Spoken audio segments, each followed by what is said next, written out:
there were debuts last night for a couple Lakers, and there were a few people. By the way, I'm going to do predominantly Ayton on this one. Probably talk predominantly about DeAndre Ayton. There were players yesterday that we're going to get a chance to see for the first time in the regular season as a Laker. And there's going to be certain players that we're just going to – the way you talk about Jake LaRavia is going to be different than the way you talk about DeAndre Ayton. The way you talk about Dalton Connect, who I know is not making his debut and is a new player, is going to be different than probably the way you should be talking about Marcus Smart. So last night we had three different players making their debuts for the Lakers. And let me just kind of give you I think the postgame is a good reaction, kind of a good scope of what I felt like was people's initial reaction once that game ended yesterday. On Ayton, highly disappointed on DeAndre Ayton. A lot of people were highly disappointed on DeAndre Ayton and really didn't feel his impact. Okay, let me just put Ayton to the side and I'll come back to these guys. Marcus Smart, I thought Marcus Smart he had mistakes, he had turnovers, he had fouls that, what are you doing? I mean, his foul on Steph Curry where it looked like he was giving him an arm lock or something or whatever that's called, looked like a UFC fight. I'm like, Smart, that does not look good for you. It's a bad look, and what the hell are you doing, to be honest with you? But I also felt Marcus Smart, there was stretches in the game where at least I felt his impact. I felt like he was in the game. And then Jake LaRavia, I saw a lot of, where's Dorian Finney-Smith? Those were the three players in a nutshell. Ayton, nobody impressed, disappointed. Marcus Smart, I felt your presence, but also making mistakes at times where you're like, what are you doing? And Jake LaRavia, where's Dorian Finney-Smith? Those were the three Laker debuts that we had yesterday. I'll go back to Ayton because I do think that's the most critical one for the Lakers this upcoming season. 10 points and 6 rebounds. Quiet 34 minutes for DeAndre Ayton. Guys, Ayton played 34 minutes yesterday without LeBron on the floor. Really the only center that the Lakers have, the only real impact player from a big perspective. 10-6? 10-6 for DeAndre Ayton? I mean, you double his stats, 20-12. All right, don't double them. Add another 30%. Let's just say he's at 15-9. I would tell you, all right, that's an okay game for him. That's not enough. And you're playing the Warriors who don't have the size. What happens on Friday night when you take on the Minnesota Timberwolves and they can throw Rudy Gobert and they could throw Naz Reid and they could throw Jaden McDaniels and they could throw Julius Randle and they could throw Anthony Edwards? I know not all these guys are 7-footers. The point I'm making is they got size. Will you become less relevant in a game like that?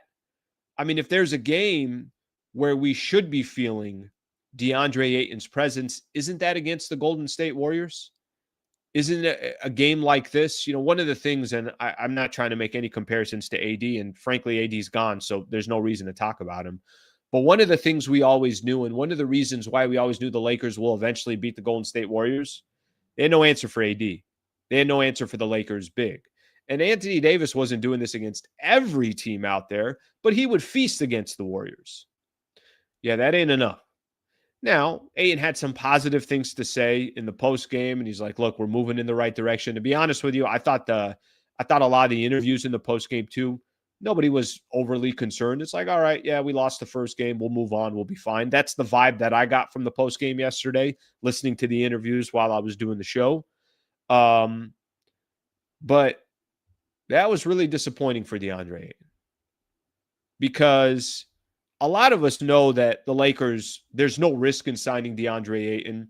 A lot of people think the Lakers did the best they could in the offseason with the resources that they have and not adding all this crazy money to their roster and multiple years and everything. You got Ayton in the buyout market. What's the risk? Well, there is no risk, but there are expectations. And I think for Ayton to get 10 points and 6 rebounds in his Laker debut against the Golden State Warriors, you got more nights like that coming Yeah, the mic's only going to get louder, and the criticism's only going to be louder in regards to what he was able to do last night for the Lakers. So that's my just quick thoughts on Ayton, and I'll do Smart and Laravia here real quick as well. We'll just kind of do all three of those players, but that ain't going to cut it. And I don't think there's one person that was watching the Lakers yesterday that truly felt his impact. You know, he's not a player. I mean, you want him to get angry. You want him to be more of a real 7-foot frame down in the block representing the Lakers. And really, he's got this like, I want to play finesse basketball. And I don't think the Lakers need finesse basketball. Now, the beauty with his game is he has some finesse to it. He can have some floaters. He can get some touches right around the paint, and he can face the basket and hit a 15-foot jumper if he needs to. That's great. You want that part of his game. Not enough players. There's too many. I always say this. There are a lot of bigs that they're just not basketball players. They're athletes. Jackson Hayes, he's not a basketball player. Jackson Hayes is not a guy that can hit a 14-footer off the glass. He can hit the glass. He ain't making the shot. DeAndre Ayton's more of a basketball player, but you want some finesse, but you also want a little bit of angry Ayton. You want a player that's pushing people out of the way. You know, getting a couple offensive fouls, that's okay. We didn't see that in that first game for the Lakers. Marcus Smart, real quick. Marcus Smart, I thought, you know, it's going to be interesting. I was reading some comments yesterday. There were some people out there talking about Marcus Smart. They're basically saying, like, hey, this guy has to be, I think the saying was, a lot of people are saying, at least he's given heart. At least he's showing, he's throwing his body all over the place. I think they liked his energy. That doesn't mean that he was great, but listen, he wasn't terrible. I mean, I think Marcus Smart's going to obviously try to do everything he can, night in, night out basis, anything to win. Will take offensive fouls, will throw his body all over the place. But probably needs to kind of control himself a little bit. Hasn't played in maybe a more meaningful game in a while, so I'm sure that's going to take him. That's going to give him a second. But I saw some moments with Marcus Smart where it was like, all right, yeah, that's the Marcus Smart that we're all accustomed to. And then the last player, like I mentioned, Jake LaRavia, really a non-factor. 5 points, 3 rebounds, 2 of 4 from the field. Played 16 minutes, and you know he's going to be compared to, whether people want to do it or they don't. There's going to be comparisons to, well, would you rather have Jake LaRavia or would you rather have Dorian Finney-Smith? That's going to be there. That's definitely going to be there this season. DFS signs with the Houston Rockets. Lakers don't really make a push for him. They signed Jake LaRavia because he's younger and he's cheaper. So that's going to come as well. So those were the 3 debuts for players. And I think the one that's most critical, most important, not to undervalue the other players, but I think we all agree. Yeah, Ayton's going to have to get his. Ayton's going to have to be a critical player for the Lakers. And if he's not, they're going to have a lot of, they're going to have a lot of issues this year. Okay, let's take a look at the comments. Let's take a look. LaRavia has been a huge disappointment. Not in one game. I mean, we just cannot take anything one game in for, especially a guy like Jake LaRavia. Like, LaRavia is going to take some time. It's going to take a second. I don't think my expectations for Jake LaRavia aren't very high, if I'm going to be completely honest with you. And I'm not 100% sure what he's going to do and how critical he's going to be for the Lakers. I have no idea. I know DFS had impact. I know Dorian Finney-Smith had impact. The only thing I didn't like about DFS is I wasn't trying to give him 4 years. Now, I think he's only 2 years guaranteed with the Rockets. If Lakers could have given him 2 years, I'd have preferred to have DFS because of his age, his experience, battle tested, has been in the playoffs a number of years. Lakers obviously went a different route.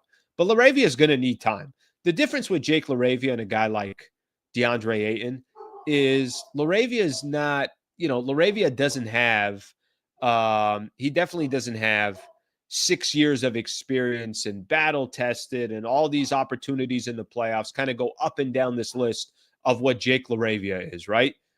DeAndre Ayton does. So you're going to naturally have different expectations for Ayton than you're going to have for LaRavia. Marcus Smart almost injured Curry for the season. Yeah, when it happened in real time, I was like, oh, offensive foul, no big deal. And then I watched it again, and I'm like, Smart, what are you doing? What are you doing? And of all players, Steph, yeah, that's not a good look. They went back, they reviewed it, and listen, I want an enforcer on the Lakers. I want somebody that's going to show some heart and some fight. I want that. Lakers definitely need it. What I think everybody would agree with me that we don't need is, we don't need the Marcus Smart to be known as a player that's taking a cheap shot at another player, or somebody gets injured and is out for a significant amount of time. And it happened because of Marcus Smart. Not looking for that either. Definitely not looking for that. Ayton is marshmallow soft. Not good. Ayton is not going to average more than 12 points per game, 8 rebounds. What's an ideal stat line for? I'll tell you ideal. Ideal for DeAndre Ayton. And I don't even know if I mean this ideal. They need to have it. You need 16 and 8 a game from Ayton. And then you need to have some nights where he had 20 and 10. That's what they need from Ayton. I don't think 16 and 8 is a lot to ask for. I really don't. But if he's now giving you 16 and 8 a night, then I don't think Ayton's, hey, I could be playing for my last contract. I'm here to prove everybody wrong. I don't know how much of a sell that's going to be to other teams after this year. 16 and 8 asking for too much from Ayton? I don't think so at all. I really don't think so at all. I mean, if he's having trouble giving you 16 and 8, then, that's a whole different conversation. Thank you very much for watching the clip. Just want to give a shout out here to one of our partners, the Wallace Firm. They are official injury attorney of the Sliwa Show and Hoops Talk, the entire channel. If you are ever in a need, and I hope you're not, but some type of serious injury with yourself or a family member of yours, I would like to personally help you by introducing you to the best in the business, Brad Wallace and the Wallace Firm. Also got a URL out here that you can use as well. Just go to wallacewins.com/Sliwa. Thank you for their partnership, and thank you for being a part of the Sliwa Show.